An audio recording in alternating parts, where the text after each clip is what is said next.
अस्सलामु अलैकुम वरहमतुल्लाहि वबरकातुहू। औज़ु बिल्लाहि मिनश शैतानिर रजीम। बिस्मिल्लाहिर रहमानिर रहीम। जरारी गांव के गयूर नौजवानों, मेरे बुजुर्गों, मेरी इज्जतदार माँ और बहनों,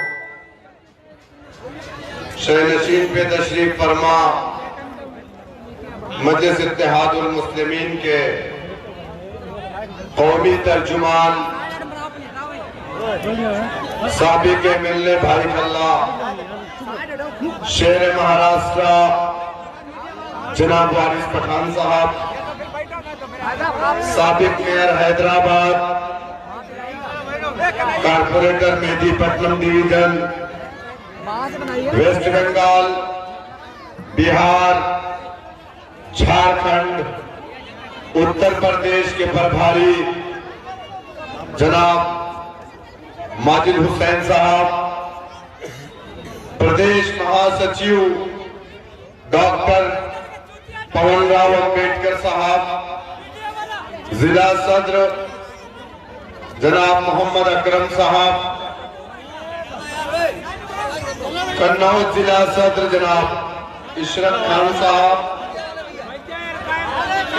निजामत कर रहे मेरे भाई जनाब मलिक मोनी साहब, स्टेट वर्किंग कमेटी के मेंबर जनाब साजिद साहब, और यहाँ पर तशरीफ फरमा मेरे कौम के गयूर नौजवानों, मेरे बुजुर्गों, आज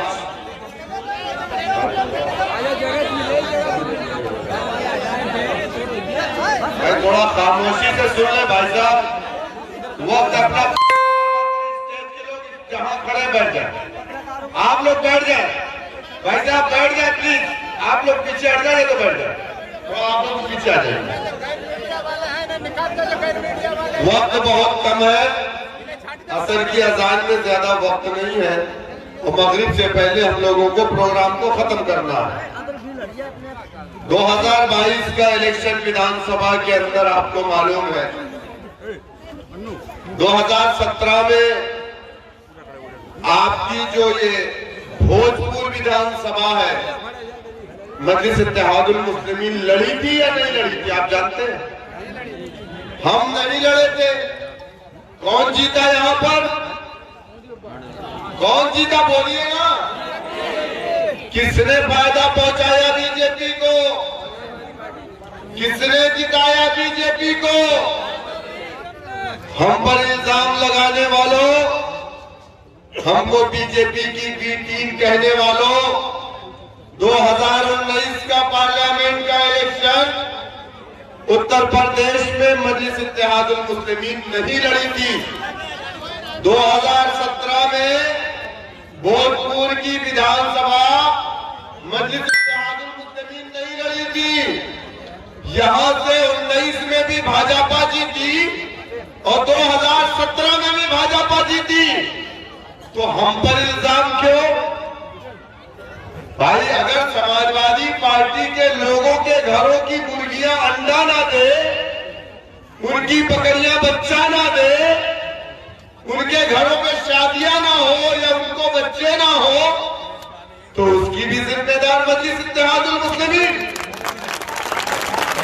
अरे तुम्हारा ये नाकारापन है, ये बीजेपी की मीडिया के आदमी खड़े हुए इनको देखा, ये तुम्हारा नाकारापन है। ये बीजेपी की जीत नहीं है, समाजवादी और कांग्रेस पार्टी का नाकारापन है, जिसकी वजह से बीजेपी यहां से जीत करके गई है। हमको डराया जाता है। एक तरफ बीजेपी के लोग ये डराते हैं कि मुसलमान आ जाएगा, इसलिए आप बीजेपी को वोट करिए। बीजेपी हिंदुओं को मुसलमानों से डराती है। दूसरी तरफ सेकुलर चपरासी, चाहे वो कांग्रेस पार्टी के चपरासी हो, चाहे वो समाजवादी पार्टी के चपरासी हो, ये मुसलमानों को बीजेपी से डराते हैं। अरे हम न बीजेपी से डरते हैं, न कांग्रेस से, न समाजवादी से। जहां पर डर और खौफ खत्म होता है, वहां से इस्लाम शुरू होता है। मूसा अलैहिस्सलाम ने फिरौन के सामने घुटने नहीं टेके थे, यजीद के सामने इमाम हुसैन ने घुटने नहीं टेके थे। हम वो कौम है जो आज भी जिंदा है, जो तब भी जिंदा है, और हम जिंदा है तो ये दुनिया बाकी है। हमको डराने वालों मुसलमानों, में आपसे मुखातिब हूं। जमहूरियत की सबसे बड़ी ताकत सियासत होती है। क्या? सियासत। सियासत ही ये तय करती है कि राशन की दुकानों में चावल 5 किलो मिलेगा या 6 किलो मिलेगा। कौन तय करता है? मास्टर साहब तय करते हैं या डॉक्टर साहब तय करते हैं या वकील साहब? कौन तय करता है? ये सियासत तय करती है। एक चाय वाला रात को 8 बजे टीवी स्क्रीन पर आके कहता है 1000 और 500 का नोट बंद। हमारी पॉकेट में रखे हुए पैसे कागज के रद्दी टुकड़े हो जाते हैं। वो ताकत उसको किसने दी? किसने दी? सियासत ने दी। हमारी शरीयत में मुदाखलत की गई, हमारे आका की शरीयत को शहीद किया गया। वो ताकत किसने बीजेपी को दी? सियासत ने दी। एनआरसी सीट वाले कानून बनाया गया। ये ताकत कहां से आई? वो सियासी कुव्वत की बुनियाद पर आई। आज मुसलमानों को मारा जा रहा है गाय के गोश्त के नाम पर। आज मुसलमानों की लिंचिंग हो रही दाढ़ी और टोपी के नाम पर। आज हमारी मस्जिदों को गेरुआ कलर से जबरदस्ती रंगा जा रहा। ये ताकत कहां से आई बीजेपी को? ये ताकत किसने दिया? ये ताकत सियासत ने दिया। जमहूरियत की सबसे बड़ी ताकत न मेरा खेत है, न मेरा पैसा है, न मेरी बिल्डिंग है, न मेरा कारोबार है। जमहूरियत की सबसे बड़ी ताकत सियासत है। और इसी सियासत को हमारे बड़ों ने कहा कि ऐ मुसलमानों, सियासी प्लेटफॉर्म बनाना तुम्हारे लिए शजर ममनुआ है। हमारे बुजुर्ग यहाँ तशरीफ फरमा है। मैं सलमान खुर्शीद के जिले में हूँ। यही सलमान खुर्शीद जब अलीगढ़ मुस्लिम यूनिवर्सिटी में गए तो अलीगढ़ के बच्चे तेज तर्रार स्टूडेंट ने सवाल किया कांग्रेस पर। उन्होंने कहा नहीं, मैं तो इस बात को मानता हूं कि कांग्रेस के दामन पर मुसलमानों के खून के धब्बे हैं। ये सलमान खुर्शीद ने कहा था। 1947 में देश की आजादी के बाद दिसंबर के महीने में एक कन्वेंशन बुलाया गया लखनऊ के रिफायाम क्लब में। मुसलमानों को बैत दिलाई गई, कसम दिलाई गई और कहा है मुसलमानों, हिंदुस्तान के तमाम दानिश्वर उलमा इकराम भी थे, पढ़ा लिखा तबका मुसलमानों का इकट्ठा हुआ। मौलाना अबुल कलाम आजाद साहब उस कन्वेंशन की सदारत कर रहे थे। कहा है मुसलमानों, हमारा वतन अजीज आजाद हो गया है। देश के अंदर 2 सियासी पार्टियां हैं, एक मुस्लिम लीग, दूसरी कांग्रेस पार्टी। लेकिन है मुसलमानों, मुस्लिम लीग तुम्हारी पार्टी नहीं है। हमने लब्बैक कहा है मुसलमानों, मुस्लिम लीग के कायदीन तुम्हारे कायद नहीं है। हमने लब्बैक कहा है मुसलमानों, कांग्रेस पार्टी तुम्हारी पार्टी है, कांग्रेस के कायदीन तुम्हारे कायद है। हमने लब्बैक कहा। कांग्रेस पार्टी को अपनी पार्टी माना, उसके डंडे उसके झंडे को अपने कंधे पर रखा, जिंदाबाद के नारे लगाए। 1 साल 2 साल 3 साल नहीं, 60 साल से ज्यादा इस मुल्क का इख्तिदार, इस मुल्क की सबसे बड़ी कुर्सी वजारत उज़्मा पर कांग्रेस पार्टी को बैठने का मौका दिया। क्या ये बात गलत है? हमने कांग्रेस के नेहरू को लीडर माना, हमने इंदिरा को अपना कायद माना, राजीव को अपना कायद माना। क्या ये बात सच नहीं है? आजादी के बाद इस मुल्क के अंदर मुसलमान 34% सरकारी नौकरियों में था। मौजूदा वक्त में मुसलमान 1% सरकारी नौकरियों में नहीं है।